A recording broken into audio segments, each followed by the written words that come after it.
Razorback Nation, welcome in to this Sunday afternoon's episode of Razor Recap. We are brought to you by Scarlet Letter, Arkansas's very own handcrafted spiked seltzer. You can check them out today if you're in Northwest Arkansas at the Coral Brewery Tap Room, and you can get them in all their various flavors. And don't forget about Jared's Kickin' Sauce, the perfect blend of sweet and spice to transform any meal. Whether you're grilling burgers, roasting chicken, or just need a snack-worthy dip for crackers, Jared's Kickin' Sauce makes bland food good and good food great.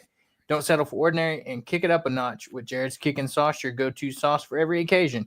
You can grab your bottle now at kickinsauce.com and let the flavor party begin. And, man, we've got a chock-full show for you guys today, and we'll just jump right in here and get the kind of negative piece out of the way. Man, Arkansas basketball goes on the road and lays an absolute egg this weekend. Disastrous performance from this team.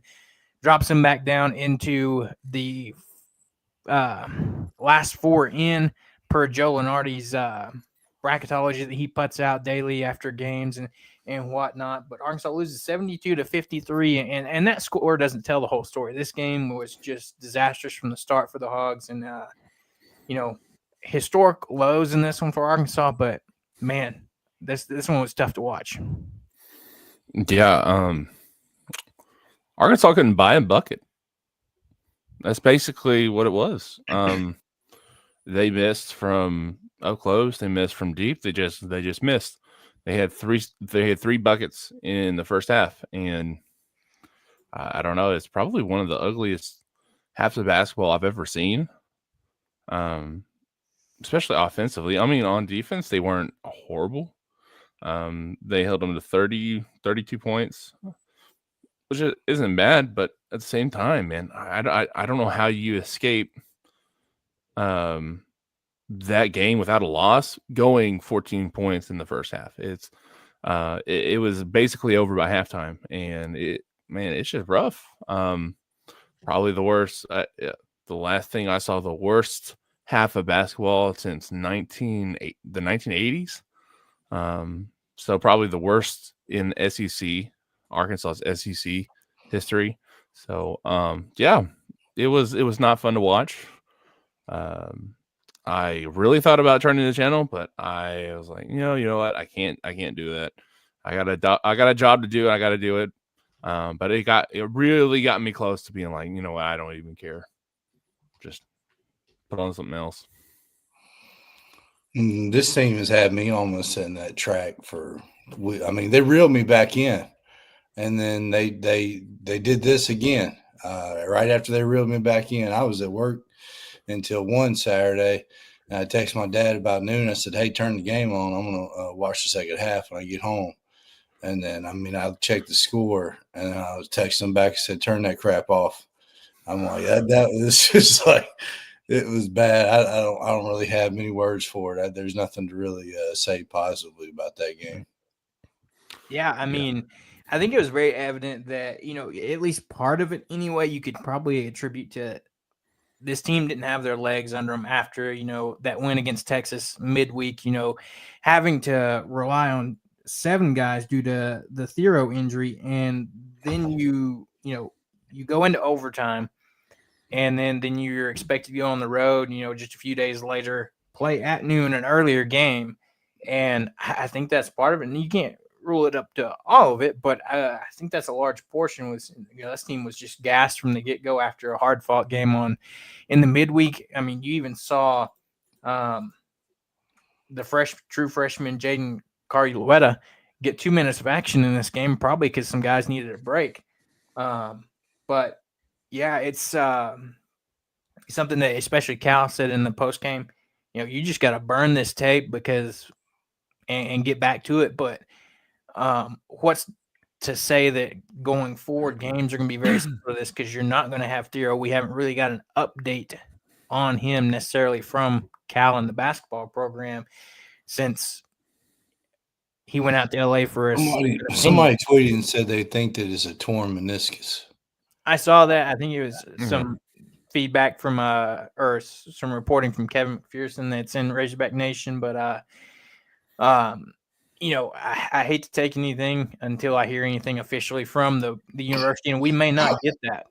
There may be hoping that there's a non-surgical option, but from what I've heard around, like you mentioned, Hobbs, if it's something that he's either out for the rest of the season or, to say the least, at least tournament time if we get there. Yeah. And that's another hard thing. But the thing I can't with good like a good conscience blame this loss on him. Right. Or Boogie not being there, because you saw what they could do against Texas. Mm-hmm. Right. They were off. Something was up. And the thing is, the second half, I mean, like you said, the score doesn't really indicate it because South Carolina kind of pulled back a little bit. Arkansas still scored like 39 points in the second half, or 38 points, something like that. And so they got it going just a little bit, but it's a little bit too late, you know. I don't. Even if Thero was playing, I don't think they would have won yesterday. There's just, and I mean, you could also, there's a lot of people, you know, while the game was going on, blaming the refs and whatnot, and you know, the calls were a little like, but I mean, that's the SEC refs. So we're used to that. They just, I don't know. Maybe it was mental, and you know, maybe they got the news about, which we still don't know if it's, you know, actually the case, but maybe they got the news about Thero day before or something, and they just didn't play good. They just had a mental block, and that's what happened.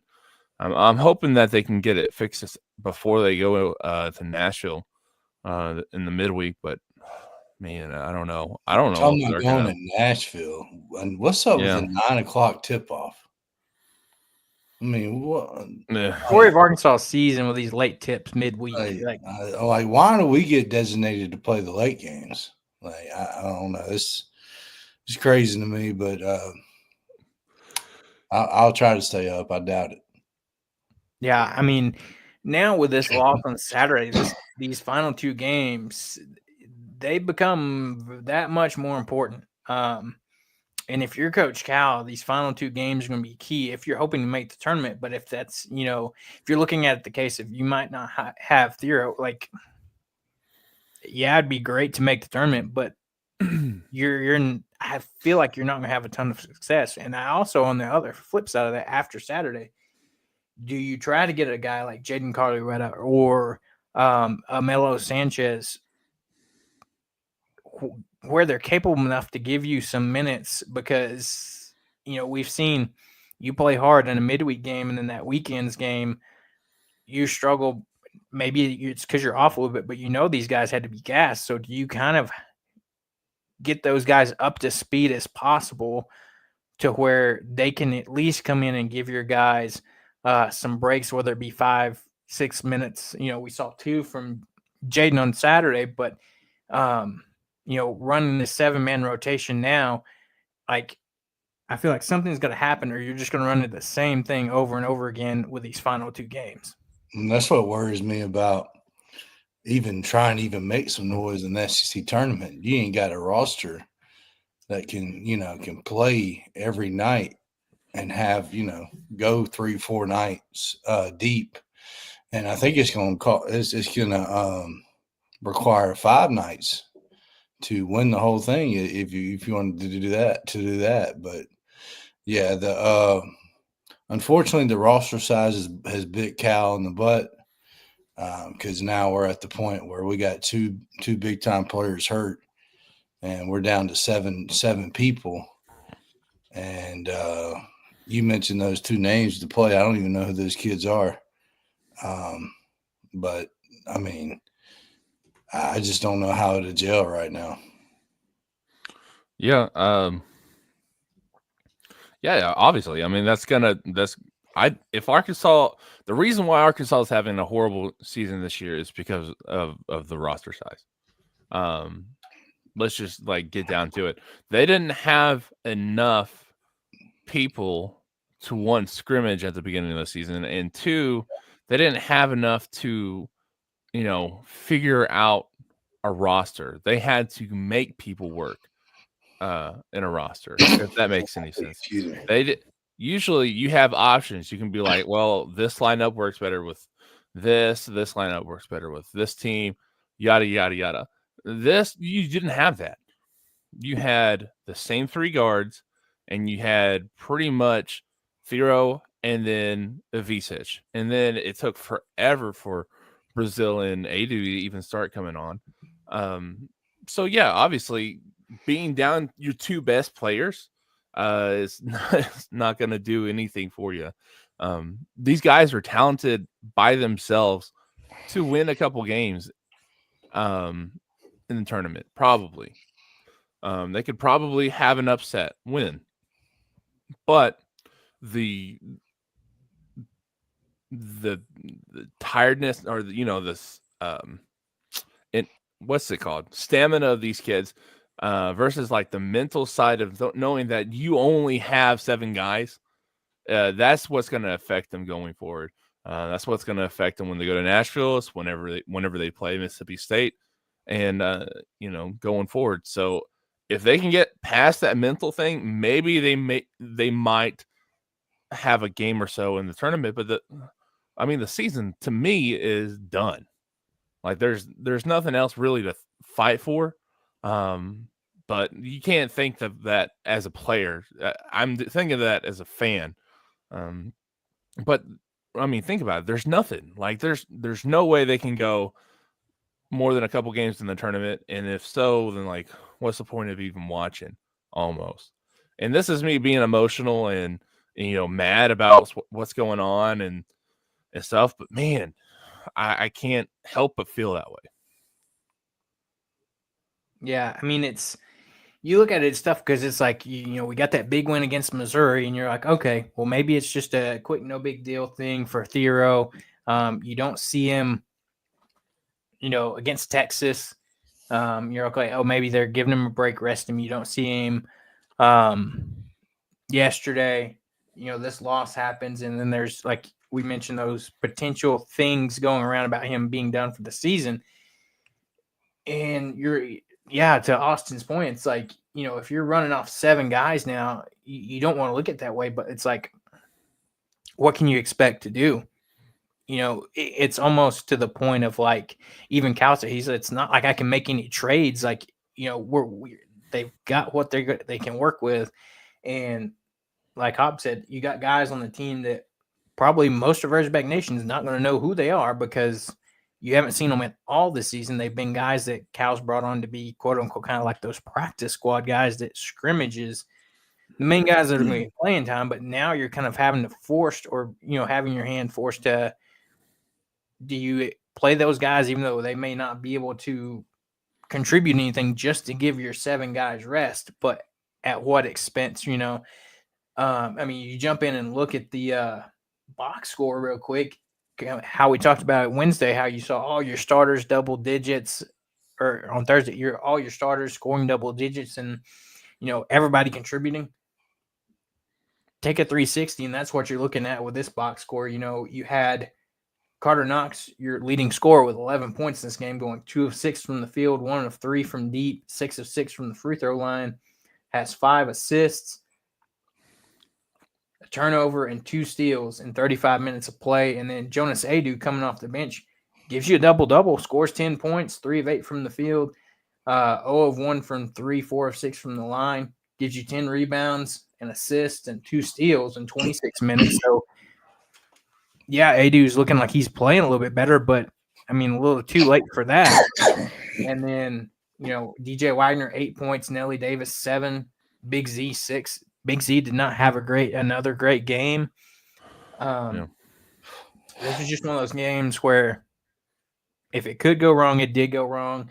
Trevor Brazil, 2 points, and he fouls out of the game as well. 0 of 4 from the field, 0 of 3 from deep, hits his 2 free throws, gives you 6 rebounds and a block in 26 minutes. But it's just it's rough. Transplant Texan, glad to see you jumping back in here. I think this is how a majority of Razorback Nation feels. He said, I'm speechless after the loss yesterday at South Carolina. He says, Cal could have played the entire non-NIL squad of players, and they couldn't have scored, much less than the NIL players on the roster yesterday. And that could be the case, but I don't know. I wonder going forward, what that's going to look like if we see some of those guys attempted to be integrated into the system for these final 2 games. Yeah, and the worst part about this whole thing, right? Because you can talk about how they just didn't score, but it's also who scored on them. In back-to-back games, they've given up a career high to somebody. Last time it was Trey Johnson. This time it was Colin Murray Bowles. He got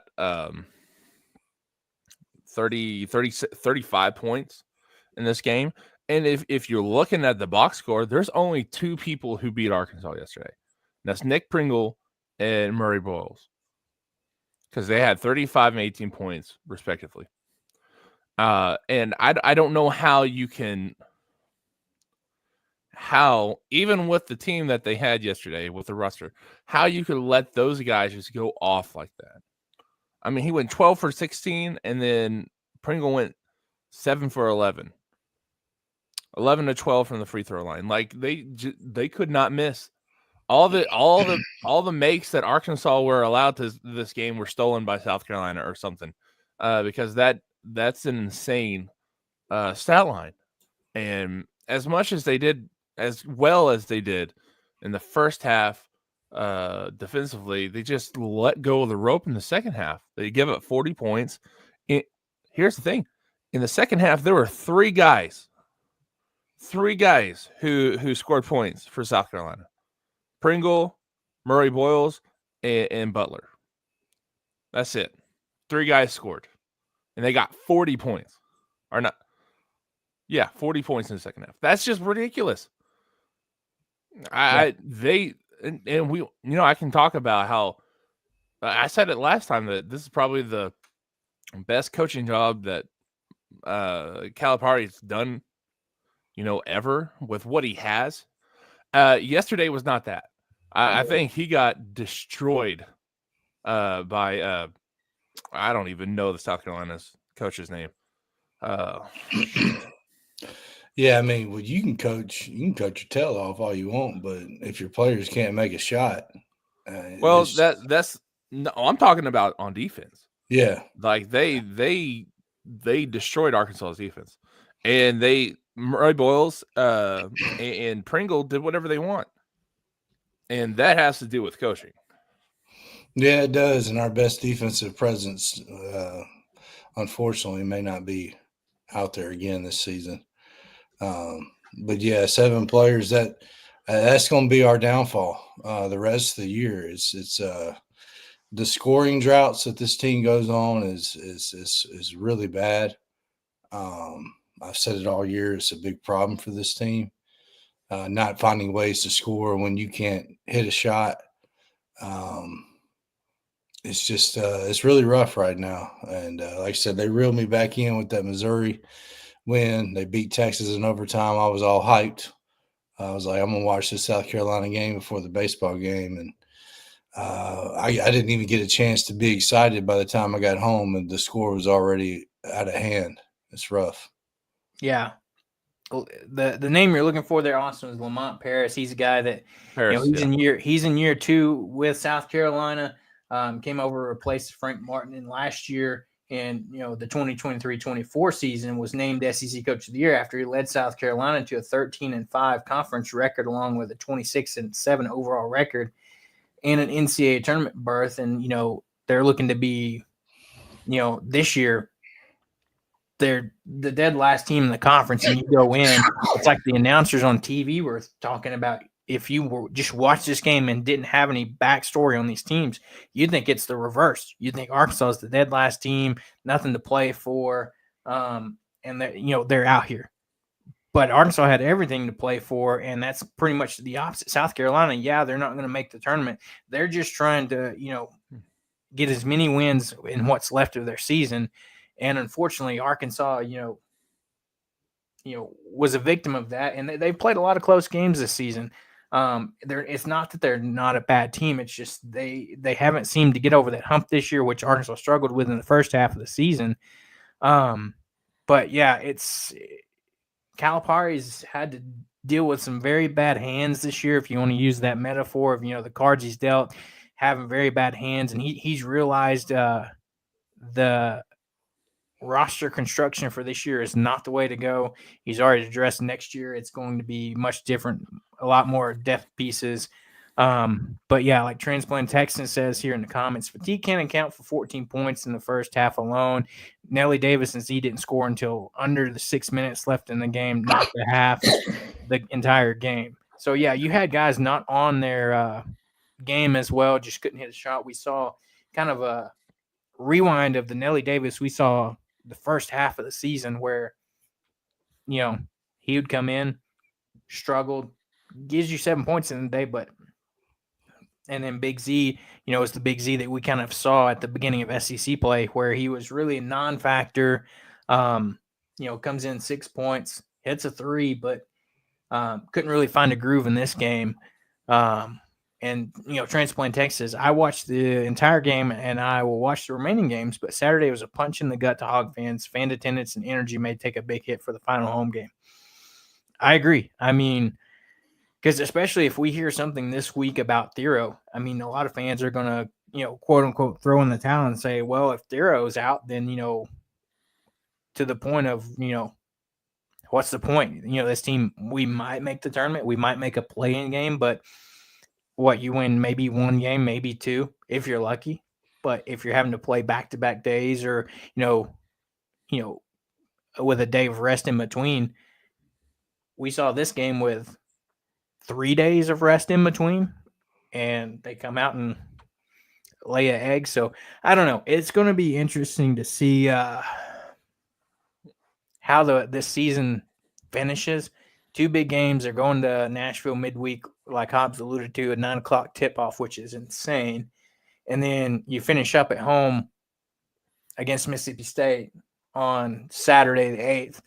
And these 2 games, I feel like you really need them both if you're hoping to get in the tournament. Maybe 1-1, but at this point, it's not all completely over, but a long way to go if you're hoping to still potentially get in, and you need some help. And they got some help yesterday with some other bubble teams losing as well. But, man, it's going to be honestly just a gamble to see what happens on Selection Sunday. Yeah. And if they make the tournament at this point in the season, that's a success, right? You can take that and you'll be like, yep, good. They lose in the first round. You'd be like, all right, we'll go home. Because here's the thing. It's not like Kentucky where Cal would lose to, St. Peter's in the first round. They're most likely going to play a 1 seed or a 2 seed. And the thing is, freaking Tennessee, Alabama, Auburn, they're probably going to be up there too. So if there's multiple, 1s and 2s from the SEC, you most likely will play someone you've already played this year. Right. And they're going to know you, and they're going to pick out your weaknesses. And so I don't feel very good about anything after this season. Maybe if they can win a couple of games in the SEC tournament, that could help too. But we'll just have to see. How do y'all feel about the NIT? It's looking like a very possibility if we don't win the next game or two. Yeah, that's well, if they don't win, if they don't go into the tournament, they'll go into the NIT most likely. Mm-hmm. They have a good enough record to where they'll go into the NIT. Unless they just get blown out like by 30 points in the last 2 games in the SEC tournament. So it just And here's the thing too is, would Cal necessarily want to go to the NIT? There's that factor too. It's like, yeah, you might get invited, but is it worth it to go? Because it doesn't change the fact that you only have a 7-man roster at that point. Like, it is like you don't want to take anything away from these players, even if it's not the NCAA tournament, but you get to go to the NIT and have a postseason. But man, any type of postseason play is going to be tough, even the SEC tournament with this 7-man rotation. So I don't know. It's going to be interesting to see the way things play out.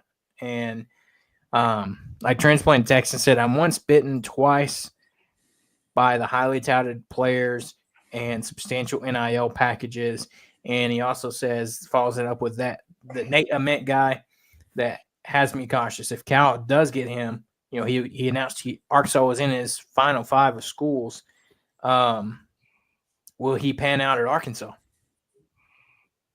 That's always a question with these highly touted recruits. And I think it was in an interview I saw, or maybe it was a post game or something the other day with Rick Pitino. He was talking about how he came out and said, I'm not recruiting a single high school player. He said that he listed the guys he was losing. He was like, I need guys that can come here ready to play right away. And, if you think about it, you're not having to deal with headaches of guys that are having to get transitioned to the college game. That's the biggest thing I think that's hurting a lot of these highly touted, high school recruits is that the NIL era and the transfer portal, you can bring in guys that have been there, done that. They're just looking for an opportunity, maybe at a bigger school. You've seen, over the past couple of years, a lot of talented guys come from smaller D2 or, smaller JUCO schools and transfer over to these top tier programs and have a lot of success and kind of quote unquote be a breakout guy. And then there you go. You have experience in a guy that is able to come in and give you a lot of success right away. You think about Dalton Connect at Tennessee. He transferred in. As much as I don't like him, Chad Baker Mazzara for Auburn transferred in. All these guys around the program are in the country are getting these transfers that are coming in and having incredible seasons. Yeah, here's the thing about that point, though, is Arkansas is the very opposite of that. Because the reason why Arkansas's team doesn't mesh is because of who they brought in from the transfer portal. Nelly Davis and Jonas Adu have not been what we thought they would be. And Carter Knox and Billy Richmond, yeah, they took a little bit to, kind of come into the game, but now that they're here and now that they're playing well, they're probably two of the best players on the team, especially Carter Knox. I mean, the dude's constantly getting double-digit points, and he's doing well. Playing that wing spot. So I get Rick Pitino and what he's saying, but what happens whenever you get the wrong guys come in? That's and the thing is, you got to have more than 2. You got to have more than 2. You got to have more than Jonas Adu and Nelly Davis come in because you don't know which ones are going to work. Like you can make your best guess, but whenever you're going out and on the recruiting trail, you're recruiting guys from when they're like in middle school up until they get into high school. So those recruits. You know what they're doing. You know what they're like. You know their personalities. Whenever you go to guys who are just all of a sudden come up into the college game, you don't know anything about them. You know what's on the tape, but you don't know whether or not they're going to mix well with your team. Whenever you get a guy from high school, you have a really good idea that he's going to come into your team and fit in the culture that you're trying to build. The guys that are coming in who've already been brought up in some other culture, they might have a little bit of a difficulty transitioning. Those guys like Connect and Baker Mazzara, yeah, that's great. They're doing well, but you got to have enough of those transfers come in to where you can pick and choose at any moment. Because I don't know how many came into Tennessee or to Auburn, but I know they had more than 2. They had more than 2 guys coming from the transfer portal, so maybe that's what it is. I don't know, but yeah, it'll be interesting to see. I saw this on Twitter, and the person that posted this made the exact thought that I have here. Does this shirt not describe the entire Arkansas athletics program as a whole? Nothing easy. Like No. whoever decided to do this for Arkansas, like knocked it out of the park because that describes like anything. You I know, need to give me football, one of those. right? Football, baseball, basketball, like it's never fails. Like, and we'll talk about it in a minute when we jump over to baseball. But it's like you can think Arkansas surely has things nice and in hand, and then right down the stretch before the ending of the game, they don't make it easy on themselves, just like this. So like I think that's funny that there's now it's a on court bench shirt for the basketball team. They come out with these shirts every year before the tournament, but like perfectly describes, you know, the Arkansas athletics program. But we jump over to comments. You know, Transplant Texan mentions here, he said, decline the NIT. The program doesn't need the embarrassment of a poor performance at the meaningless postseason tournament. The ridicule and damage to the program could really hurt future recruiting, which I could understand that. And he also follows it up with saying, the concern enters the building again about Cal wanting to change lives. Fans want to see wins. If the lives change don't mesh and equate with a winning roster, where does that leave the program as a whole? So, I mean, you know, historically, that is Cal is he really goes all in on those high school recruits. And, you know, the transfer portal is not something that he, you know, necessarily dives in. You know, he's done a little bit over the past few years because you kind of have to. But he still likes to go get those high school kids. Now, he did say, you know, we've got 3 recruits for next season between Acuff, Malik Thomas, and Isaiah Sealy. And he said that's all he's recruiting unless he can potentially get the commitment from the power forward, Nate Met. But so that kind of tells you that he has plans to go out there and attack the transfer portal on top of what you hope comes back. So this offseason is going to be really crucial for the Arkansas basketball program. And I'm hoping it turns out differently now that he'll have more than 6 months to kind of put together a team. And, you know, I don't want to just make that the end-all be-all excuse or reasoning, but I mean that's probably a heavy part of it. Is like you have 6 months to put together a team when you're announced as the head coach at a new program. You know, a lot of those top transfer portal recruits. Yes, Nelly Davis was I think ranked number 2 overall, and then Jonas was I think maybe top 10, top 15. But a lot of those guys have already been committed to programs and decided to go wherever they were going to go by the time Calipari was announced. So at what point did you have the ability to go in and kind of talk to some of these other top guys and kind of bring in guys? So true. Here's the thing though, like if he is gonna go into the portal, I feel like they need to focus on the front court, like hardcore. Like we were joking about Thomas Love coming here, but now I'm thinking like if he just stays here, dude, go throw a bag at him. Get him here. They need a true big. And the thing is, he's a true big. He's not like Big Z. He's not gonna stretch the floor out for you. I mean, he did it against us, but he doesn't do that on a regular. So get him, have Big Z, have a decent front court, and then you can use Carter Knox and Billy Richmond and Acuff and Thomas. You can use them as your backcourt and have a decent, guard play. I don't think they probably have a very good, some of the best guards in the country if that happens. But if Arkansas doesn't have a threat down low, they're going to be in the same boat that they had this year, especially on the defensive end. Yeah. Yeah, and have more than 9 players to play. Yeah. Because injuries are going to happen. I mean, it's a long season. I know he loves that short roster, but probably to keep everybody happy with playing time. But you got to have at least 12 guys. Yeah, and I think he's came out and said that next year they're going to have at least 12, hopefully 13, 14.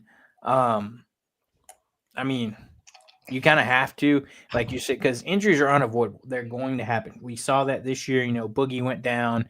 Got all the guys have been beat up at some point. Big Z, you noticed in the game against Texas, every time he come off the floor, he was putting on like a back, whether it's a heating pad type thing or an electric stimulation belt. Like every time he's coming off, he was putting that on.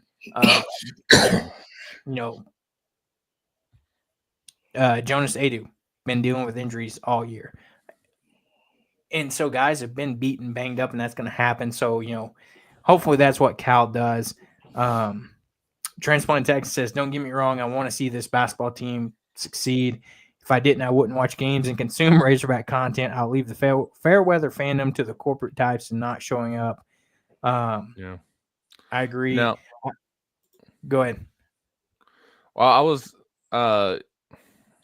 I lost the thought, but I had something that I was going to throw out there. But keep going. I was just going to say, I'm just saying, says, let's get the twins together in the front court. Same thing, transplant Texan. Avicic times 2, just like we have a Lloyd times 2 in baseball. Seems like Arkansas has had some success when you get brothers and stuff on the team because, they weren't necessarily the greatest or blew everybody out of the world, but you had the Mitchell twins under Musselman, and, they gave you some decent minutes and some play. You see what you're getting out of the Alloy brothers this year so far. You had the Metcalf brothers in football. So, there's no shortage of seeing that in different programs. So, we'll kind of wrap the basketball content up with that. Arkansas will be back on the road Wednesday in Nashville at 9:00 tip. As Hobbs mentioned earlier, don't know why we get stuck with those very crappy tip-offs, but very important game for the Hogs and, keeping their postseason hopes alive. We'll have to see what happens, and then you get a final one in Bud Walton and see what happens. Transplant Texas said Mitchell twins very similar to Avicic's twins. One was more physical, big than the other. I agree. You kind of see that. We kind of had that conversation last week where you have twins and one usually seems to be a little bit bigger and more physical than the other one. And that would be very interesting to see if Tomislav does decide to enter the transfer portal and head to Arkansas to play with Big Z. So as we kind of wrap that up, jump into some more positive vibes here on the show as Arkansas baseball does sweep the series this weekend against Charlotte. Back to what that shirt said, nothing easy for Arkansas, but they get it done this weekend. And that all starts on Friday. The Friday game, Arkansas wins 11-10. But if you caught the early portion of this game, you might not have thought this was the case. Arkansas comes out and your Friday guy, Gabe Geckel, comes in and goes 3 innings this game, 66 pitches, and does not have great outing. Allows 10 hits, 9 runs, 1 walk, 3 strikeouts through those 3 innings before you go to the bullpen. But, the highlight of this game, you have to look at that 4th inning for Arkansas. A 10-run 4th inning to kind of put you ahead, and then your bullpen does the rest and kind of shutting Charlotte down for the rest of that game.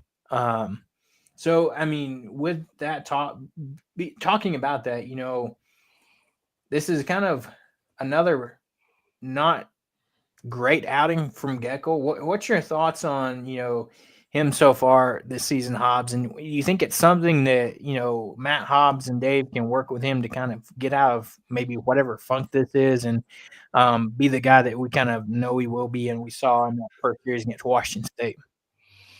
Yeah, it's a little alarming. I'm not too worried about it, but anytime that you get shelled the way he got shelled, gave up 8 runs on 10 hits. 9 runs on 10 hits. Yeah, that's not very good. I thought that he should have been taken out of the game way earlier because he just didn't have it from the get-go. Kept leaving pitches over the middle of the plate. Wasn't spotting his pitches the way that he usually does. The curveball wasn't working. There was a 2-strike count. I think it was 0-2 or 1-2 where he threw a curveball right down the middle of the plate, and they just smacked it out of the ballpark. That's just not Just wasn't something you normally see from him. Not a good pitch to throw in that situation. Dave Van Horn even mentioned that in the press game conference. Yeah, well, he mentioned you got one more start before SEC play, so you only get one more start to really get it together. So the Kansas State outing I didn't think was terrible. He only gave up 2 runs. He got out of a lot of jams. I thought that was a good sign. But this last one against Charlotte, I think they kind of shocked him. Thought he may have been a little bit too overconfident out there because Charlotte kind of shocked us in general this weekend with how good of a team they are. We didn't really expect that. Every single game was hard fought, but yeah. Can he get it together? Absolutely. I believe Gackle can. Is it a situation where they end up not starting him anymore if he can't really start pulling good starts together? It's a possibility. I don't leave anything out of it because he's only a sophomore and he's not draft eligible this year. So that was the main reason that Dave moved into a starter was that's what he likes to do with his guys to make them draft when they're draft eligible. But we got too many guys on this pitching staff to leave one guy in there to struggle. But I believe he can bounce back. Got one, like I said, one more start before SEC play, and it doesn't get easy after that because Ole Miss is a lot better than we thought they were so far this season. They haven't really played great competition, but they haven't lost but one game so far. So yeah, just one more start before SEC play. So we'll see how he does next weekend. Hopefully it's a lot better than what we saw. Yeah. So an interesting thought here, we talk about this talented pitching staff Arkansas has, and we know Woods kind of out of the, rotation for at least, Dave mentioned 3, potentially 4 weeks, or it could be up to 6, depending on his recovery time. So if Geckel can't start, Woods out for a while, who does DVH go to start potentially in his place? And do you shift kind of I was going to say, do you think about shifting like a guy like Root to Friday and adjust your rotation that way too? It's very possible. Very possible because we know what Gackle can do out of the bullpen. So it's very possible. And what it looks like is we may need another guy on the back end of the bullpen after what we saw today out of Fouch. He hasn't been as sharp as he was last year. So who do I think they go to? If Wood's not healthy, I think Aiden Jimenez is the guy they go to. He looked phenomenal, and he's just building himself back up. You could also go to a guy like Colin Fisher, who's looked fantastic as well. I don't know if Dave would want to throw 3 lefties out there on a weekend rotation, but he's not going to give up on Gackle just yet. So it might be a while before you see that because he's really a great pitcher. So, but yeah, there's plenty of options with his pitching staff. That's what kind of irritated me a little bit on Friday whenever we left him in too long because of what we have down there in the bullpen. But it ended up working out because our offense that I've been preaching about being much better brought us back. They literally carried us this weekend. In every moment they needed, they answered. Just like today when they blew the 2-run lead in the 9th, what did they do? They walked it off in the bottom half. Yeah. So you jump in on, let's look at it Friday. You look at some of these guys' numbers. The one guy that I don't know how we haven't mentioned his name already is Baby Eloy, aka Cahillo, has been just phenomenal this season so far. Came into this game hitting over 500, finishes the series still hitting over 500. At one point in the game today was hitting at 600. But you look at him on Friday, he goes 2 for 4 with 3 RBIs and 2 runs scored. You look at Maxwell 2 for 5 with 2 RBIs. You got Davlon with 2 RBIs. So Kozel with 1. And so all these guys, Rocco Pepe comes in and gives you a big hit on Friday, knocks in 2 RBIs. So, like to Hobbs's point, you're kind of seeing these guys starting to step up and get it done when they're needed to.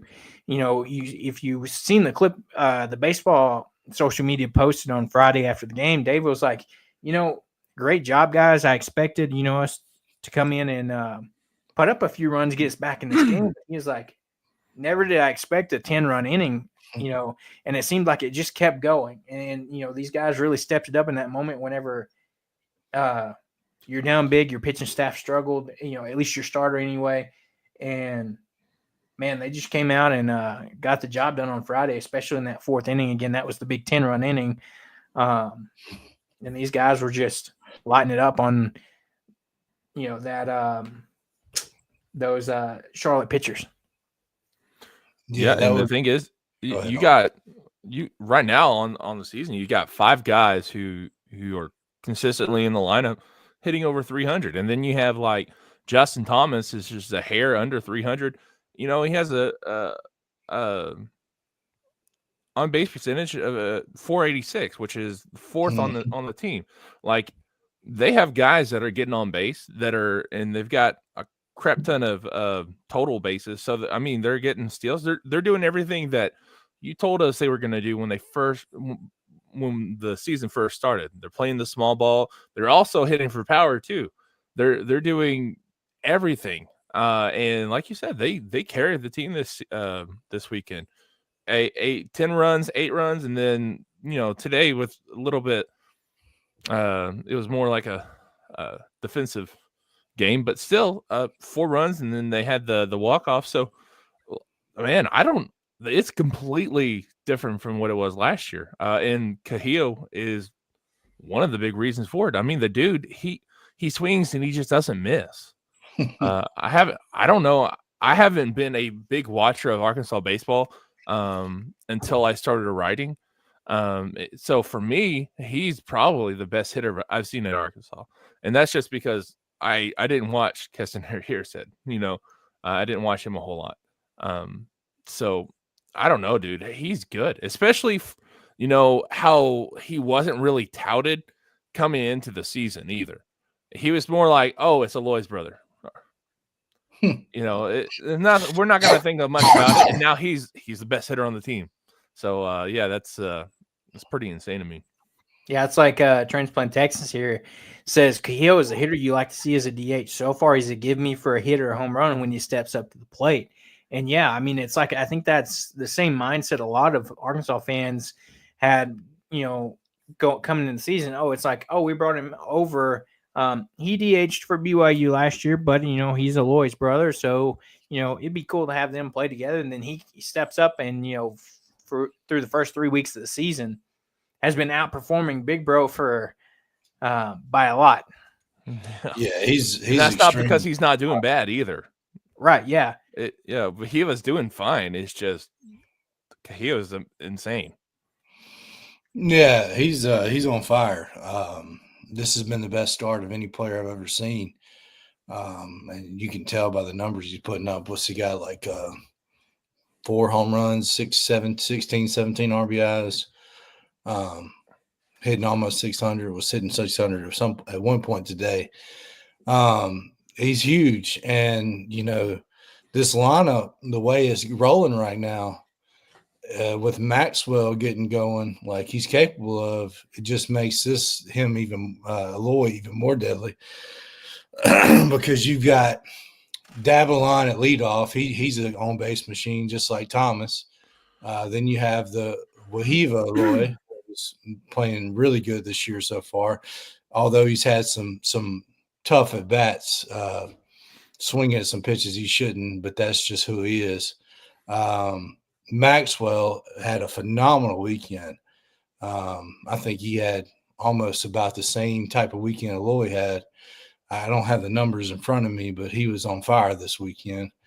And then you got Iredale, who is just an on-base machine. He's not really making a lot of noise right now, but he's doing the little things right. He's not swinging at bad pitches. He's getting on base like he's supposed to. And then you got Eloy hitting right behind that. That's a deadly lineup for any pitcher that has to face that this year. So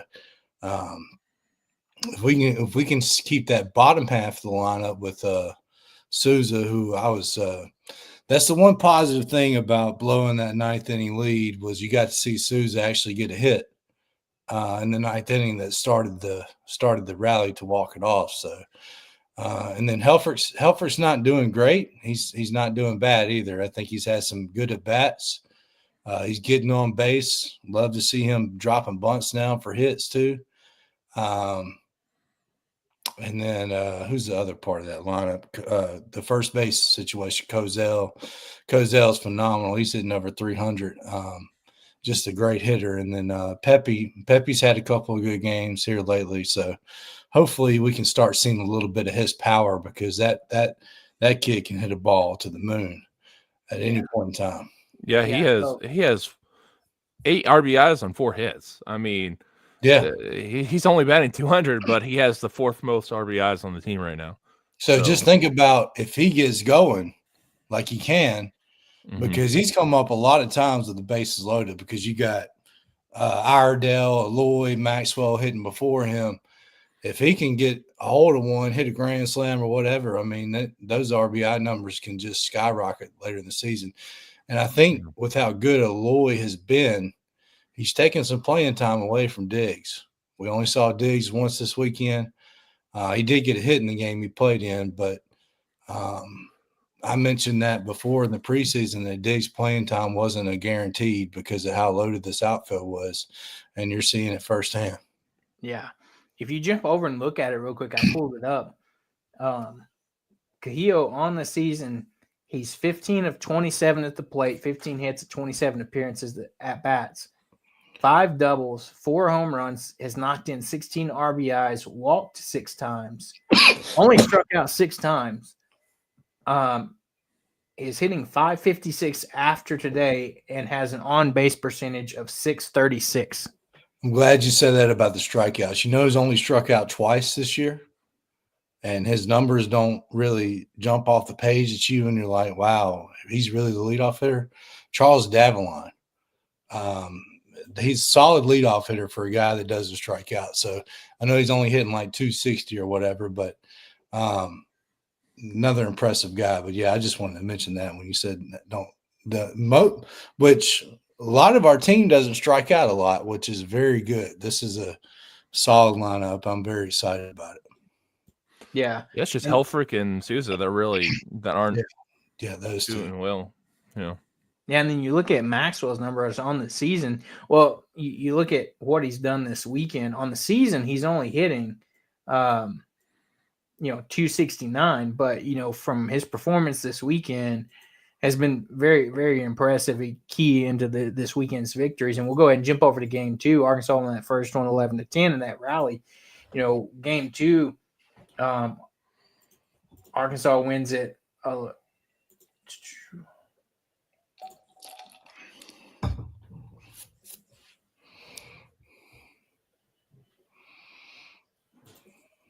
It seemed like it was the only game that wasn't necessarily close or in doubt, if you will, because they won this one 8-5. You had Zach Root start this game, phenomenal outing for him again, 5 1/3, allowed 5 hits, 3 runs, not the best there, but came out got you 8 Ks, only 2 walks with 97 pitches. They let him go pretty far. It's like we were talking about a little bit before we started. It seems like Dave is kind of testing these pitchers out, if you will, to see how long and what he can get out of them. You saw Vital Cheese go into the 7th today, but then you had Tate McGuire come in for 2/3, allowed to hit 2 runs to score with 1 strikeout. Aiden Jimenez, the guy we talked about a while ago, 2 innings for Arkansas, 2 hits, 1 walk, 4 Ks for him on 28 pitches. And then Carson Wiggins comes in to close out and gets 2 Ks of his own. Zach Root's that guy that, he gave up 3 runs, but still was that come in and kind of after that settled in and kind of cruised through the rest of his work. But out of those guys, you mentioned Aiden Jimenez, comes in for 2 innings as he's kind of getting ramped up from that injury. Like, he might be like the guy that if Gecko struggles, you could see him potentially in a shorter starting role where, he may come in and give you 3-4 innings. But that'll be interesting to see as the season plays out. Like we said, that Dave's not going to give up on Gecko right away, but you've got another, weekend to come out and show that you can be the guy that everybody's expecting before SEC play starts. But out of this pitching rotation, in game 2, another pretty solid outing from this group. Yeah, Zach Root's been phenomenal. Just the way that he pitches and hits the zones, curveball, breaking ball, fastball. Even the couple runs he gave up in the first inning, I didn't really think were his fault. That was a fly ball to the outfield that probably should have been caught. Even Dave Van Horn said that. So he really pitched really well. That's 3 straight outings from him. So very confident with how he's pitching. A lot of people think he should be the Friday night starter. I'm not opposed to that because of how well he's pitched. But we'll see if Gackle can bounce back next weekend. Aiden Jimenez, phenomenal, and he's just going to keep getting more and more ramped up as the season goes along. He's going to play a big-time role in this team's success. He's a very good pitcher, you can just tell, and he's just not even hitting the velocity that he could hit yet, too. So McGuire struggled a little bit. I'm not a big fan of the tie game or just a barely lead that he's coming into lately. I think we have a couple other guys I'd rather see than him. I do like McGuire. He's got really good stuff. I just don't think he's prepared enough or advanced enough, like a Parker Cole or Jimenez, guys like that. So McGuire gave up the lead against Kansas State, and he gave up some runs against Charlotte. So I'd rather see him later on in the game than a couple other guys, but that's a different conversation there. But and then Wiggins looked great. Excuse me, he looked great. So that was good to see that. Maybe I'm hoping we can see Wiggins more than one time on a weekend later on in the season. I think he's too good to just throw one time. And even that, you think about his pitch count, he only came in for an inning and threw 13 pitches. So you probably could have, if you needed him, bring him in another inning or two, and whether it been like a different game, like today, I know they brought in McIntyre after Fouch, but if you needed to, Carson Wiggins probably would have been available, today as well. If he would have maybe pitched like on a Friday, been the closing on Friday, and then had a day in between or something like that. Yeah, and it was good to see McIntyre come in and pitch great today after giving up 2 mammoth home runs against Michigan down in Arlington last weekend. So, and I was wondering, it was getting late in the game Sunday, and Bottle Cheese today was Dylan, and I was like, are we going to see Will McIntyre? We're going to go a whole weekend without seeing him. And unfortunately, he came in after we blew the lead, but he looked good. So hopefully that's a good sign. Yeah. So, go ahead. I got a question though, because I'm still pretty confident in this pitching staff, but how good is Charlotte? Because this is the first time that our pitching staff's really given up this much. And I think, are they a little bit underrated, maybe? Or they maybe are. They look their really hitting's good. really good. Yeah, their top part of their lineup 1 through 5 are really good. They look like you can tell they look like ball players. It kind of reminds me of the James Madison team we played to open the season last year, where they looked like a good team and they actually stole one from us in the 4-game series. And they went on to make a regional at South Carolina and almost beat South Carolina. So I wouldn't be surprised if Charlotte does the same thing. That's a good excuse me. That's a good baseball program. They've been to the regional 2 of the last 3 years. They got sent to Tennessee a couple of years ago and had the lead in the 9th inning against Tennessee, and Tennessee walked them off. So this isn't the first time that this team fights SEC teams to the brink. They got a good coach. They're well coached, good baseball team. So I wouldn't be surprised if we see them in somebody's regional.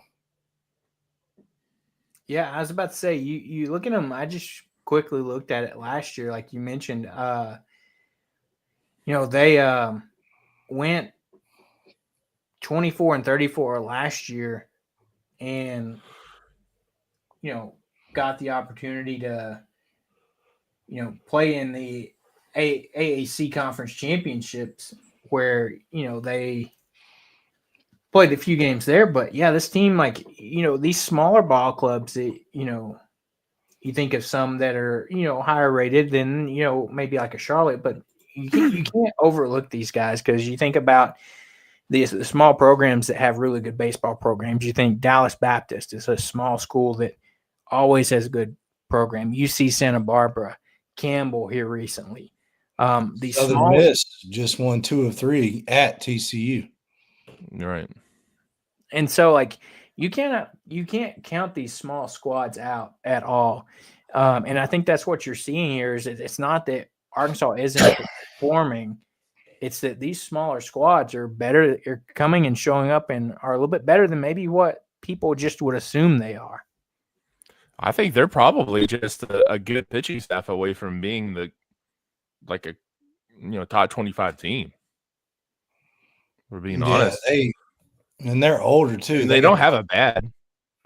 Yeah, they got a bunch of 22, 23 years old team guys on that team. And that's what a lot of the mid majors in baseball is. A lot different than basketball and football. Baseball. A lot of these kids are a lot older. They've been playing together for a while.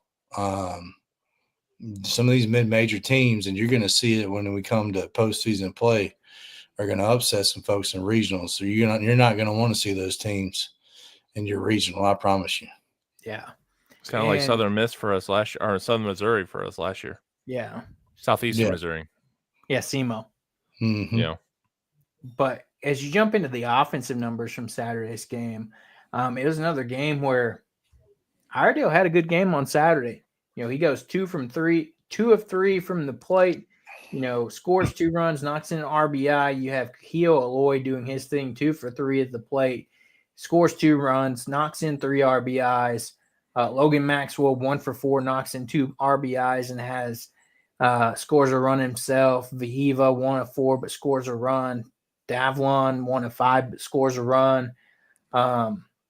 These Helfrich, 1 of 3 scores an RBI. So, and you're seeing a lot of these RBIs being knocked in because, again, it's not necessarily power. You're not seeing a ton of just bombs, but you're seeing some. But a lot of these is because we're playing that smaller situational baseball.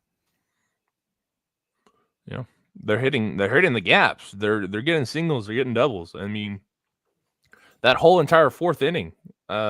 Did they even score a home run? I think they had one from who was it? Logan Maxwell hit an absolute nuke to center field. Yeah, so I mean they had one, but the rest of those 10, I don't know how many RBIs he had in that, but a lot of that is because they kept hitting, in the gaps, getting singles, getting doubles. That's what you want to do. You don't have to hit it over the fence every single time you come up to the plate. Right. Well, and if you look at the season stats too, I just quickly pulled this up.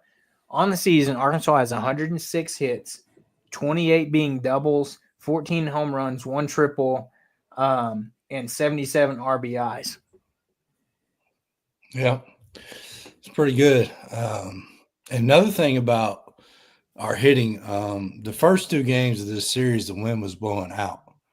So That was another reason why you saw a lot of offense from both teams in the first two games. The wind was blowing out. And that's another thing kind of disappointed me about Gackle is you got to know the wind's blowing out. And if you're throwing balls right dead center and they're jumping on them, they hit a fly ball to the outfield, that ball can carry out of the ballpark. So you just got to know that as a pitcher. And then the last game here, the wind was blowing in. And that's one thing that our ballpark is a little bit different than most. The wind plays a big factor at Baum Stadium. So I think this offense is going to really play a big factor come postseason because if we're hosting, that's a big if because our SEC schedule is a gauntlet this year. If we're hosting, that wind's blowing out, this offense is going to have to carry this team. No matter how good this pitching staff is, we're going to end up playing some good teams that can hit the ball. So this is why, and that's really been the story the last 2 years is the ball has carried in May in a regional here at Baum. So we have the team, the lineup this year is the team that can keep up with these other teams that can score. We have a great pitching staff, but I can't remember the numbers, but I think they've given up 72 runs in the last 7 postseason games. So it's just because of the way the weather is that time of year. We've got to have and I think that's a part of the reason why we've done better on the road when we play on the road in the postseason because we're not having to deal with that wind. I love our home stadium; it's great, but man, I can't tell you how many times I've seen a pop-up hitting the outfield. And drifting, yeah. Like, the pop-up, I can't remember who was pitching this weekend. Maybe it was Root. They hit a pop-up to the outfield, 2 outs. Root just starts walking back to the dugout. Oh, the inning's over. And the ball goes over the fence. Like, it's just crazy. Yeah. And we'll address this quickly. Transpoint Texan says he didn't watch today's game, but Hobbs, he wants you to give you his opinion on Sousa's issues at the plate. Yeah, this I wish I could tell you what it was because it's been going back since last year, and it's really in games because what I hear about what he does in batting practice and scrimmages, he does phenomenal. But when you get to the games, he can't hit the ball. And that's really how it was last year towards the end of the year. He just couldn't make contact. And when he did, it was just a ground ball to second base. And we've seen that a lot so far to start this season. I don't know if he's pressing, if it's gotten in his head. Obviously, you keep seeing Dave Van Horn put him in the lineup and play him. He played every game this weekend. But it's getting down to the point now where you've got about 5, 6, 7 more games before you get to Ole Miss. And if he's not going by that point, you can't really put him out there anymore. I was about to say you can't have a guy coming in that keeps going for whatever at the plate, especially like you said with the gauntlet of the SEC. You've got to have a guy that's going to be able to produce some hits and knock in some RBIs, whatever it may be. And a guy like Sousa, you know how talented he is, but if he can't get out of whatever funk, it is, whether he struggles seeing a ball, like we mentioned before, he gets a steady diet of breaking balls because for some reason he just can't hit them. So he can't. And then, he's pressing up there. You'll see him swing at pitches in the dirt. They jam him a lot and he can't get around on it. And when he does, he just rolls it over to second base. Now, he did get a hit in the 9th inning today, but he worked the count to a full count, and he got a pitch to hit. So that's what you have to do when you're struggling. It just seems like you fall behind every time you're struggling. But he's going to get his chances to play. A lot of people are like mentioning guys like Jason Jones and Mason Novell that transferred out of here that – are playing well at their programs now. And they blame playing time, but those guys got their chances to play, and Sousa's getting his chance to play. But you got to prove it on the field. You can't just he's hitting under 100. You can't keep a guy in there in the lineup that's hitting like that. You just can't. Right. Yeah. But let's go ahead and dive into Arkansas, the game today. So they won this game today 4-3, like we mentioned, that the late ninth inning heroics that we had to do today. And we'll start with the pitching. Landon Cheese kind of slides into that Sunday role due to Gage Wood's injury.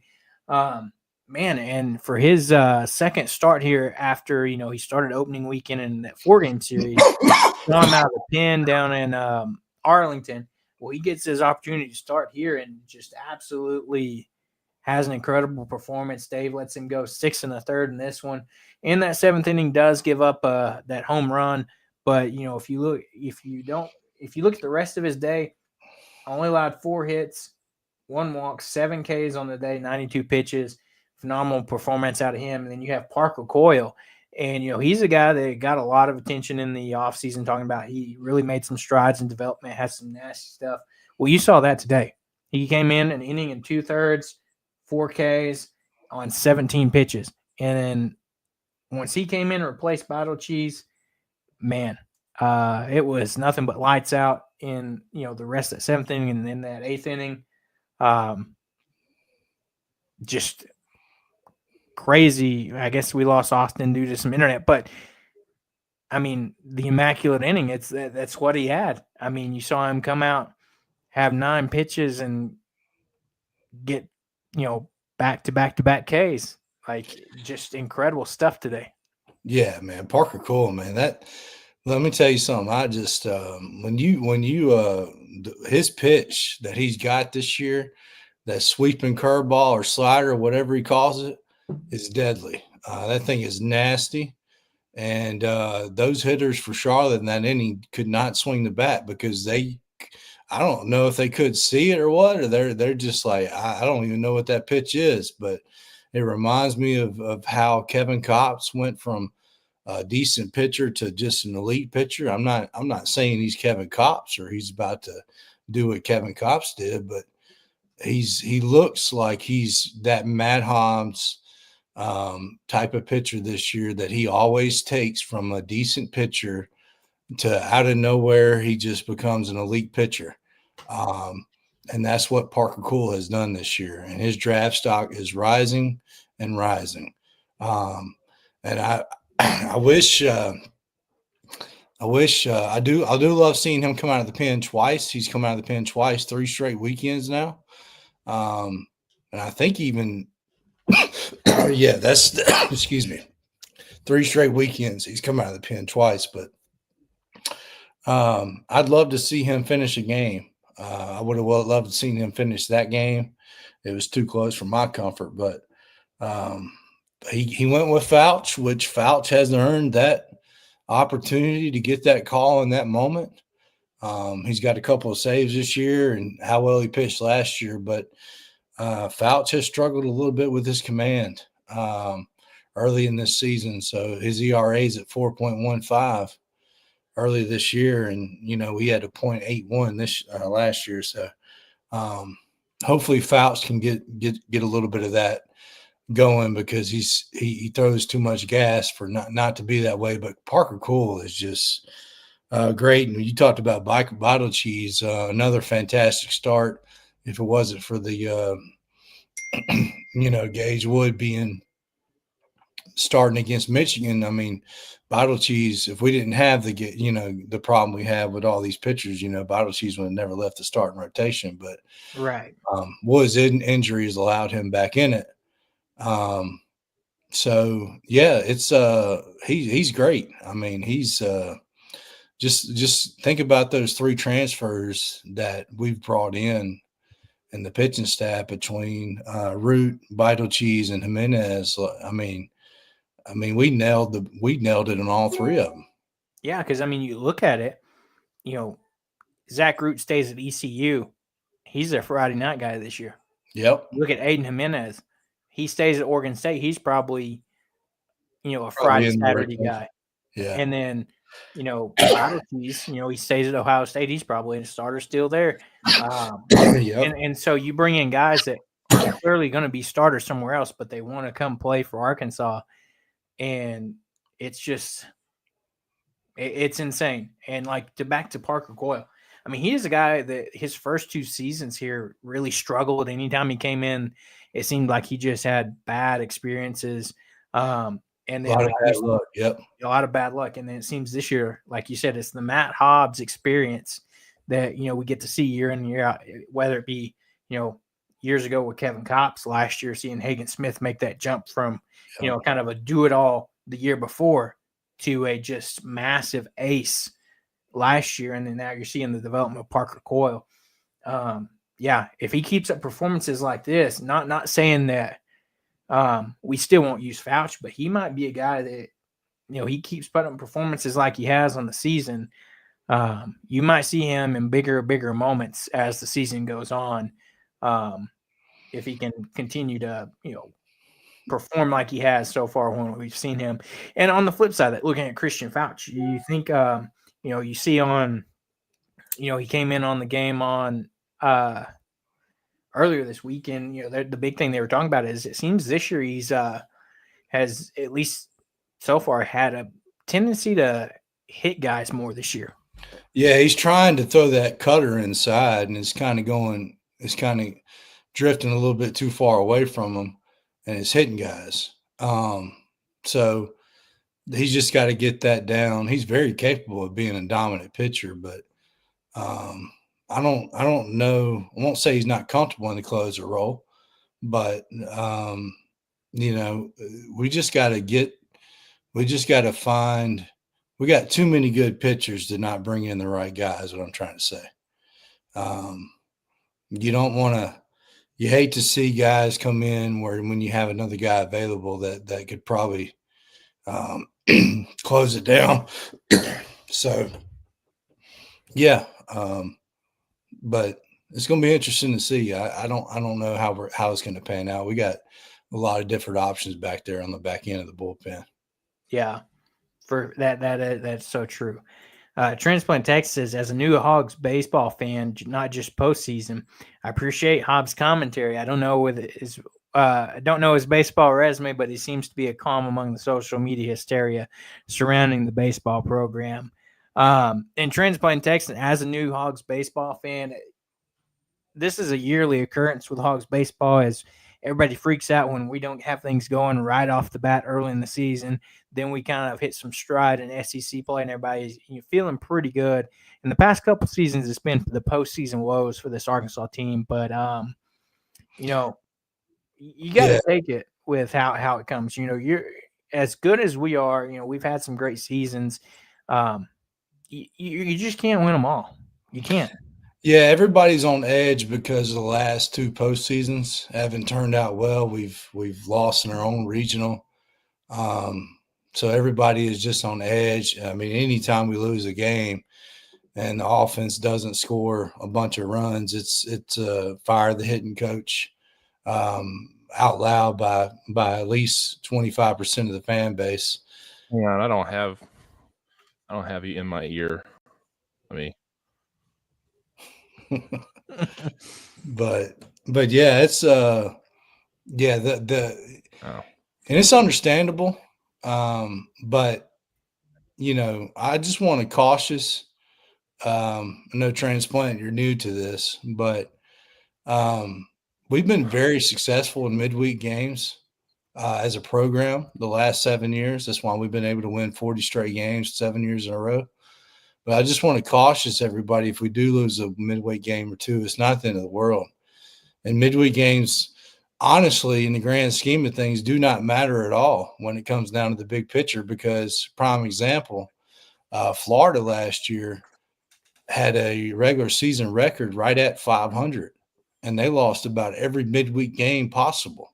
And they still ended up making it to Omaha last year.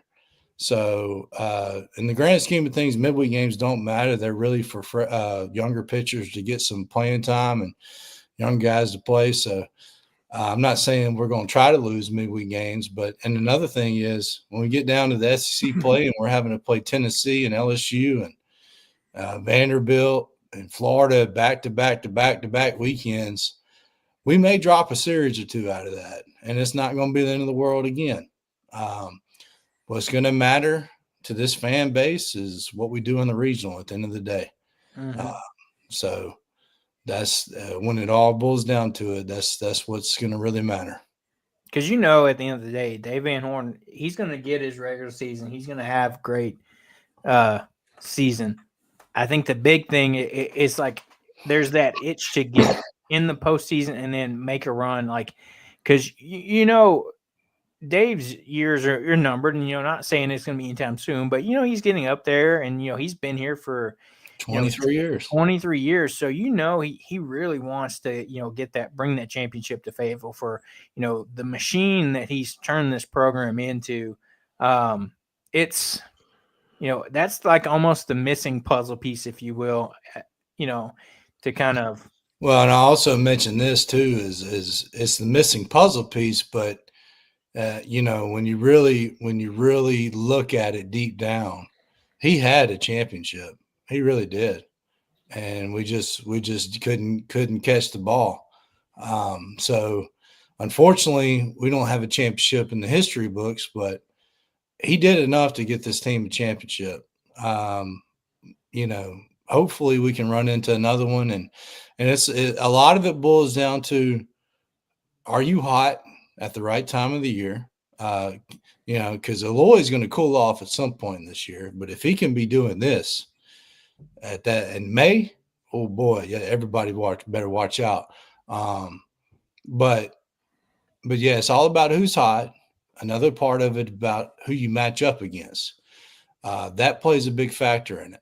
That and your pitching depth too. And I'll mention this too, and I don't want to go down the rabbit hole of why we lost last year, but it's one of those balls. Last year we had Kansas State, we had a lead. Hagen Smith was on the mound. You couldn't ask for nothing better. And they had a hitter with a couple guys on base, hit a ball to right center field, and the ball just kept carrying and went out of the yard. And we ended up losing the game by 1 run, and Hagen Smith gave up like 5 runs. Very uncharacteristic of him. But yeah, it's not that's just baseball, though. Those things can happen.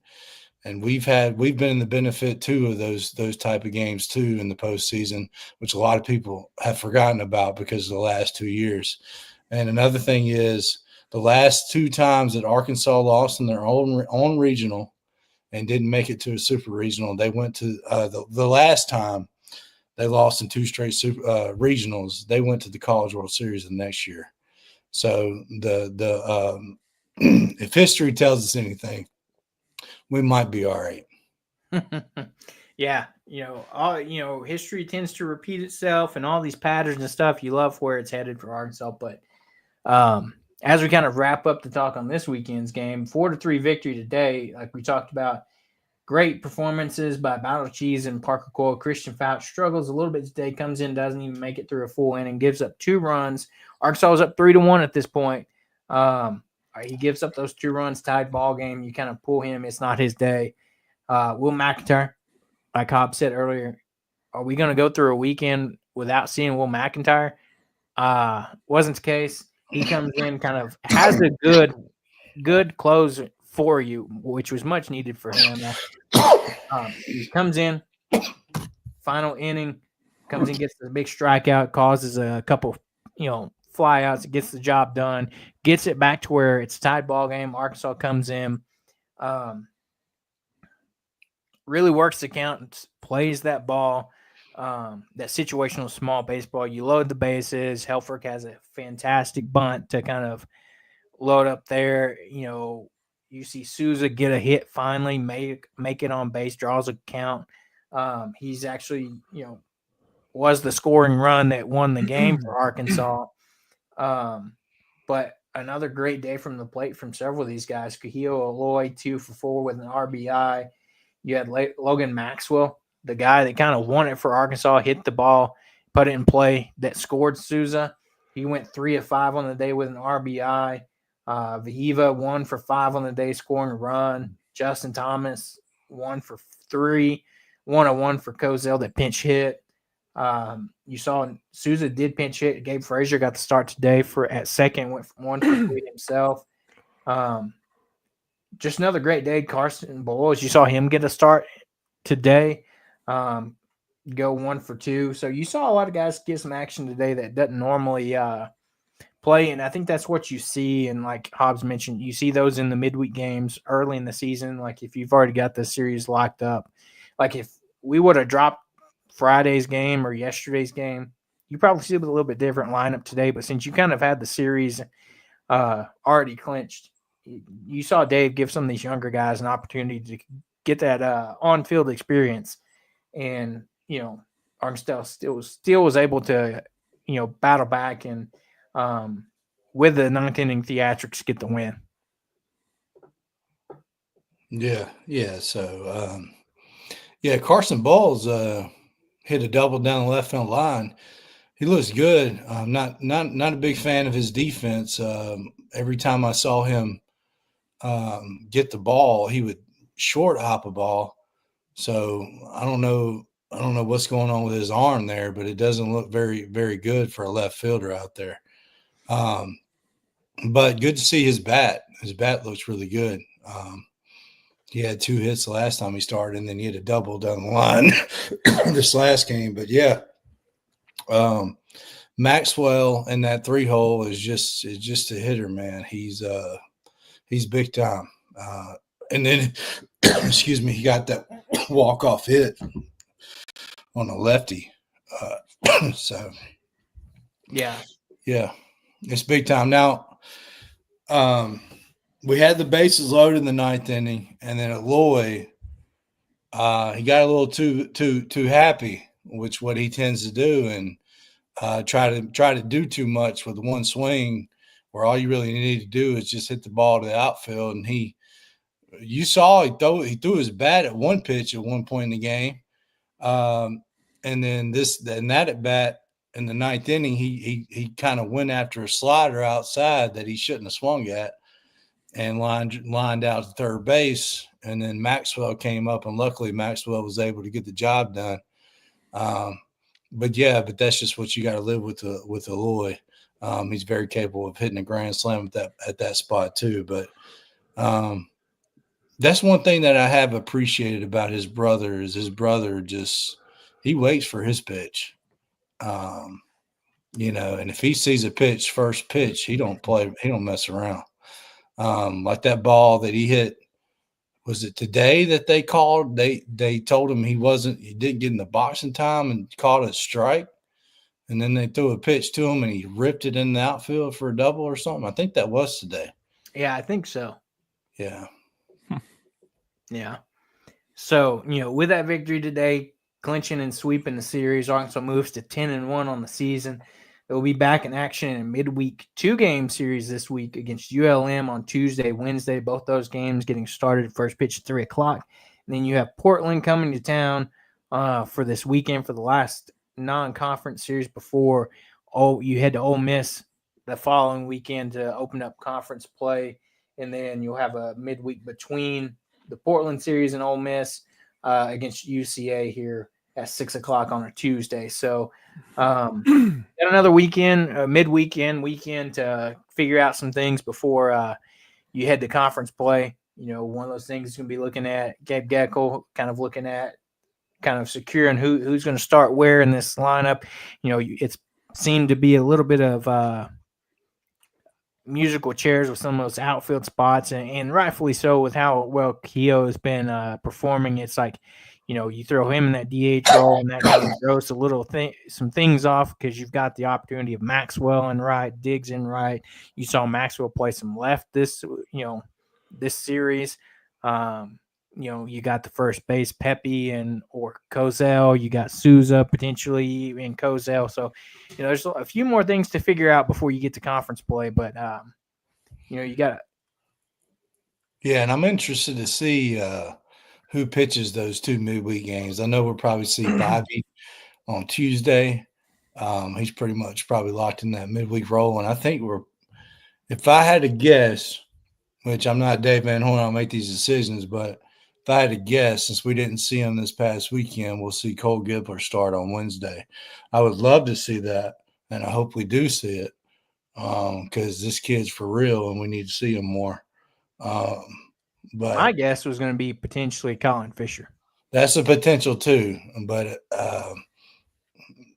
so it's interesting to see. I don't know. Fisher is a guy that we need to see more on the weekends. I need to see, which we did this past weekend. He looked really good, but it'll be interesting to see. We'll probably see Fisher at one point in the midweek, but I hope to see Gilbert get a few innings at some point in the midweek too. I mean, it's like we said, that's the point of some of these midweek games is you can get some of those younger guys in there and getting some reps. So would love to see that. That was kind of Colin Fisher's role last year before he got hurt was, you knew he was going to pencil him to start a midweek game and for him to go, 4 or 5 innings in a midweek game. So, and then, you've got a guy in Ben Bybee that, has been around for a while, hasn't really had, a huge success. He's had moments, but he's a guy that is a veteran guy that, hopefully can turn into a guy that if Dave needs somebody to get it done, can, do that this season. But to kind of wrap this up, we'll be back in action on Tuesday against ULM with first pitch at 3:00. Jump over to the other diamond sport, Arkansas softball.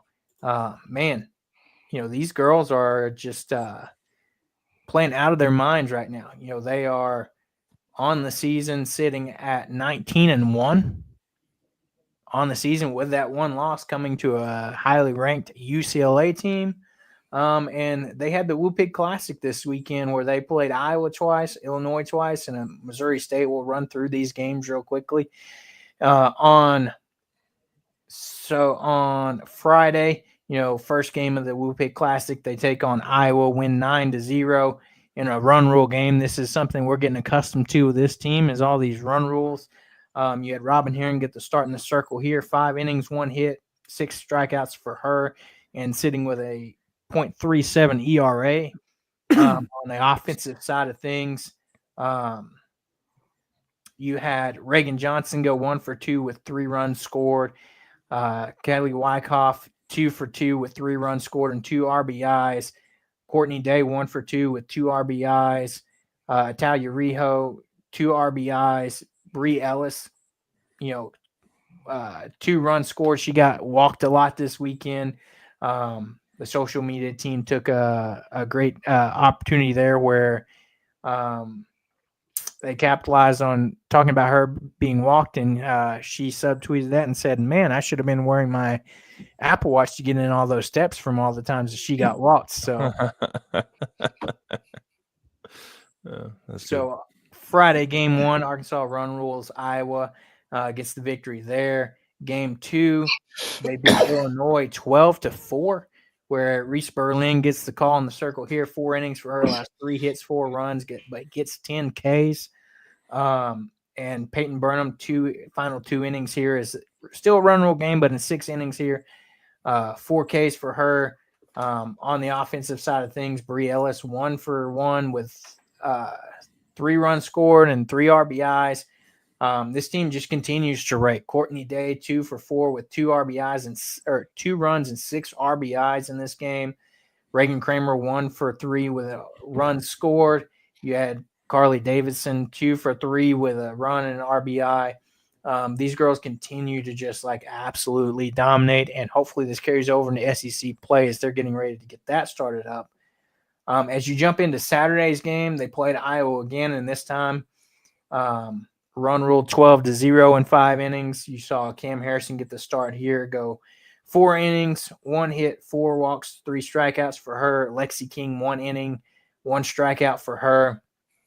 On the offensive side of the things, Courtney Day 2 of 3, 1 hit, 3 RBIs here.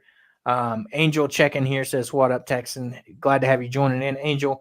Talking some softball right now. Kaylee Wyckoff 1 for 2 with a run and an RBI.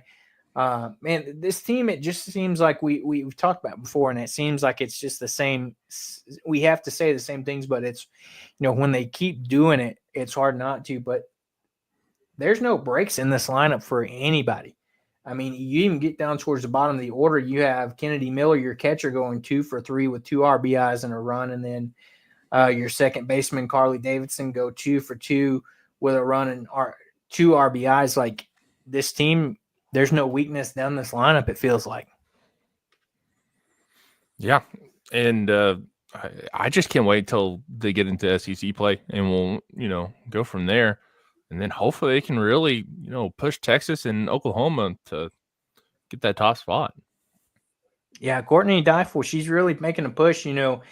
She's really elevated this program. And the next step, we've gotten some of the top recruits coming in, is to make that push to Oklahoma City. And, this year's team seems like, they're getting up to that, but it's all goes back to kind of similar to what Hobbs was saying about the baseball team. They're hot right now, but can they stay hot? Or if they cool off a little bit, get hot again once you get to postseason play. You jump into game 2 of Saturday when they played Illinois again. They win this game 10-1. Another run rule game, 6 innings. You had Peyton Burnham get the start here. She goes all 6, 4 hits, allowed 1 run, 2 walks, 4 strikeouts with a 1.58 ERA. This one, you had Reagan Johnson 2 for 3 with 2 runs scored here. Jaden Ramos 1 for 1 with a run scored and 3 RBI. She hit a grand slam in this game here. Bree Ellis doing her thing, getting walked again, scores a run. Courtney Day 1 for 1 with a run scored, 2 RBIs. Reagan Kramer 2 for 2 with 2 runs scored and RBI. This team continues to Courtney Deifel's got this team rolling in a groove. Like Austin said, I can't wait to see what happens when we get to conference play. And then, they had one game today against Missouri State where they won 13-2 in 5 innings, with Reese Berlin getting the start, going 2 innings here, allows 2 hits, 1 run, 5 strikeouts for her. Lexi King, 2 innings, 4 hits, 1 run, and 1 strikeout. And then Courtney Day finishes things up with 1 inning, allowing a hit, getting a strikeout, and putting up 13 runs. Man, everybody was contributing today. Reagan Johnson 2 for 3 with 2 runs. Kaylee Wyckoff 1 for 1 with 2 runs and 2 RBIs. Bree Ellis 2 for 4 with 2 runs and RBI. Courtney Day 2 for 3 with a run and 2 RBIs. Talia Rijo 1 for 2 with 2 run and 4 RBIs. Like, it's just, batter after batter getting it done for this Arkansas softball team. So, like we mentioned, they're now sitting on a lovely 19-1 record on the season with a 5-game winning streak as, they get ready to open up conference play this coming weekend. So they, similar to Arkansas baseball, they're opening their conference play with Ole Miss. It's going to be a road series to open up conference play for the Ladybacks here. Friday, Saturday, Sunday, 6 o'clock, and 1 o'clock on Sunday. Network plus for these games. So, this is going to be a test. You get a 1 conference opening series before, lo and behold, the Oklahoma Sooners come to town that following weekend for your second SEC series. That'd be fun. I'd like to see them win baseball and softball. Get wins over Texas. It's going to be harder for softball for sure, but unfortunately, softball doesn't play Texas in the regular season. They don't? I thought you. That should be automatic play every year. Right.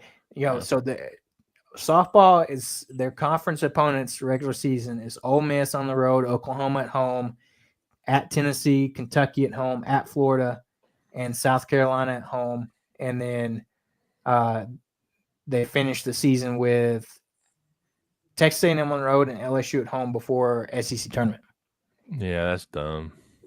I was about to say, at least we do get Oklahoma here. I expect that series to be very much an impressive series. I'm trying to think, is that a same weekend that we have a baseball home series, March 14th through the 16th? Yeah, we play Ole Miss.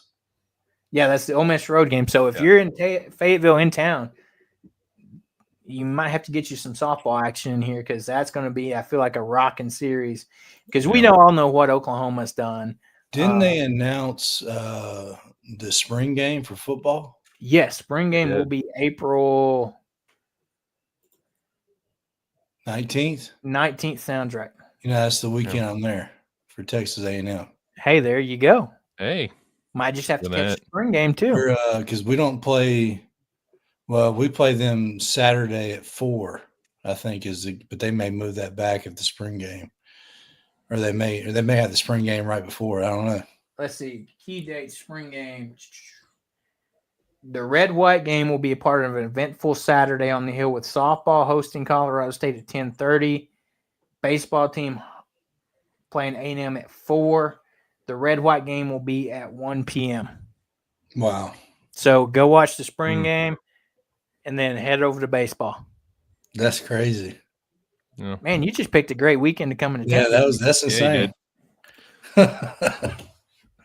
And so, yeah, I mean, the two diamond sports are really, I'll use this cliche, knocking out of the park right now. The two teams combined have 2 losses on the season and are sitting at 29 wins, which is insane. Now, if we could just have basketball and football step their game up a little bit. Yeah, for sure. Hey, but before we hop off, we got to talk about these. I was about to. Oh yeah, I know. Combine results. Exactly. Dude. Arkansas players have been killing it at the combine, or at least 2. At least 2. The one that's been most impressive to me, a guy that I felt like was underutilized at Arkansas, one Isaac Tesla. And what combine the man is having. Holy crap! He has the highest athletic score of any receiver in the combine right now. He's got a 96. And the reason why his grade isn't super good right now, the Next Gen Stats has him at a 70. It's because of the production in college. Can you believe that? Like, that's why he's so far down on the list, is because of what Arkansas did with him. And that is the biggest regret for me in Isaac Tesla coming here, because the dude, he's a freak. He hit 4.4 in the 40. He has the 3rd highest shuttle, the 5.10.5. And he's got 4.05 seconds on that.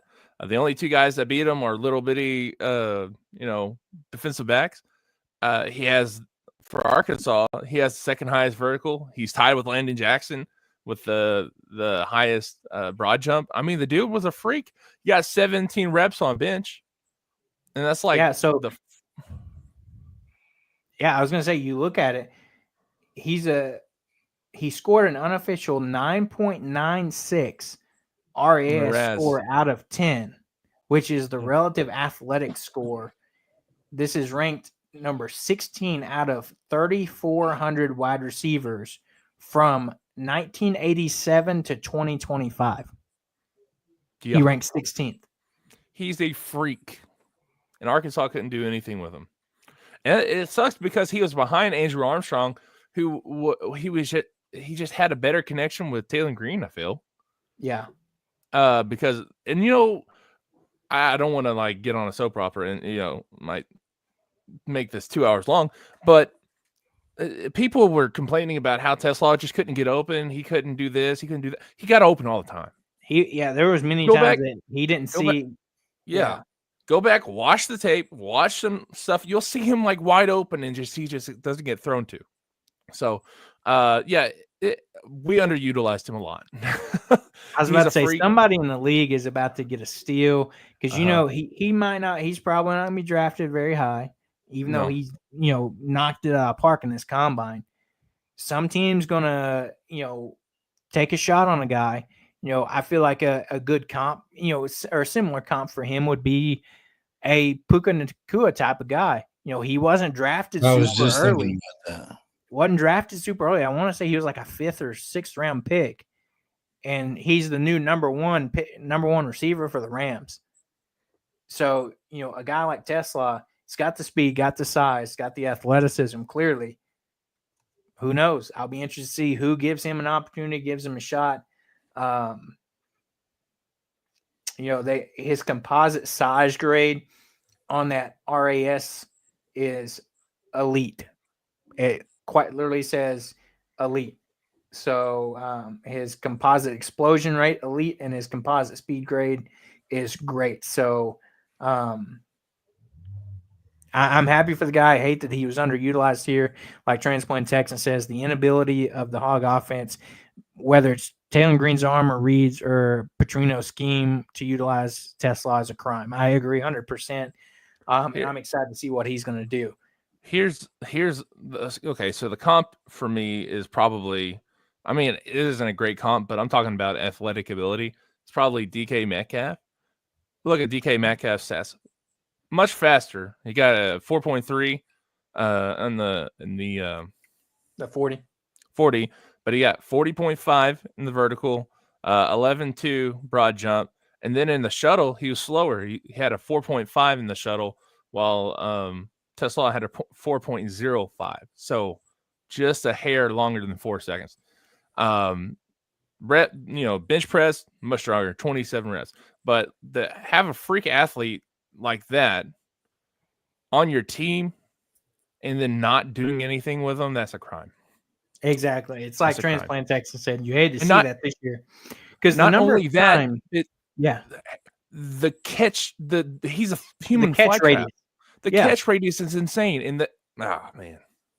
Yeah, so easy to get on a soapbox. It makes it more frustrating. You had Broden drop almost everything thrown to him, and then well, they play different positions, so I get why they should have started Jordan Anthony for Broden. That's what and why is Jordan Anthony playing Z? And the same thing as a 6'5" Broden, while 6'4" is playing the slot. That I don't know. It didn't make any sense. I don't know why. Yes. Yeah, it doesn't make any sense. So anyway, don't want to run over time. Like 2 hours. So let's. I'll end my soap opera there. And real quick, that reminds me, you mentioned the Razorback track and field for the 11th consecutive year. Arkansas women claim the SEC indoor team title. Death, taxes, and SEC track or Arkansas track. That's, and then the guy you mentioned, Jordan Anthony, he is also running track at Arkansas. He runs a personal best 6.54 to take the SEC 60-meter title. Yeah. So doing it all. Transplant Tech said, how did Armstrong do in the combine? He was the highest receiving yards on the team with touchdowns to match. Curious on how that will affect his draft stock. He didn't. And that's the thing is that so he is an average. He's actually graded lower than Isaac Tesla because he didn't do super great at the combine. He had a 4.5 40, 37.5 vertical jump, 10.4 broad jump. He pretty much had the same stats as and his shuttle wasn't very good, 4.18. But what do you call it? He kind of had the same combine like trailing Burst did a few years ago. But the thing that saves him is the production score. He has a decent production score, so that's what's going to carry him over. I think probably both go. I think Tesla pushed himself into like the 4th round, and I think that might be where 4th, 5th round might be where Armstrong goes as well. Landon Jackson, that dude he's going to be either an early 2nd round or a late 1st round pick. I agree 100%. Yeah. And if they don't, they're done. He had himself a combine as well. So can't wait to see where these guys go. It's going to be fun come here in a month when the NFL draft rolls around, watching and getting ready to see some Hogs names called. So with that, we'll kind of get wrapped up with the show. Like Austin said, don't want to go crazy too long. It's just hard to, jam pack everything in here with everything going on right now. But, another great weekend in Arkansas sports. Did want to mention real quick, Gymnastics. They had a meet on Friday. Unfortunately, they lost to Alabama, but had one of their better performances on the beam exercise, balance beam. Appreciate it, Transplant Texan. So jam-packed weekend for Arkansas. Should slow down here in about a month once basketball finishes up. Women's is about done. They have the SEC tournament, but we've talked about how we feel about women's basketball and the success they've had this year, which was very limited. They had their final game today against Texas A&M in the regular season, and they won 80-71. So they finished the season with a win. I mean, I guess you can say that's something. They finished the season 10-21. So they're a bottom seed in the SEC tournament. I don't see any postseason play in the cards for these guys. And we'll see what happens with Mike Neighbors once the season's over. I've heard rumors that not to start anything, but I've seen rumors that he potentially has agreed to step down. So I will be interested to see if that's actually true and that happens for this women's basketball team. But with that, we'll get wrapped up here. We appreciate everybody that's tuning in, everybody that stuck with us for, this show. It's a jam-packed show, busy spring for Arkansas sports and athletics. So don't forget to like and subscribe to the show. Hit that bell on YouTube so anytime we go live. You can find us on Apple Podcasts, Spotify, anywhere you can get your podcast. We'll be there. And thanks for everybody tuning in. Everybody have a great beginning of your week. And as we get ready to roll into the weekend, we'll be back with you guys on Thursday to, we'll talk about the Razorbacks trip to Vanderbilt for men's basketball and the 2 midweek games on Tuesday and Wednesday. And anything else that happens in Arkansas athletics and Razorback Nation. So until then, we're going to get out of here and we'll see you Thursday this week.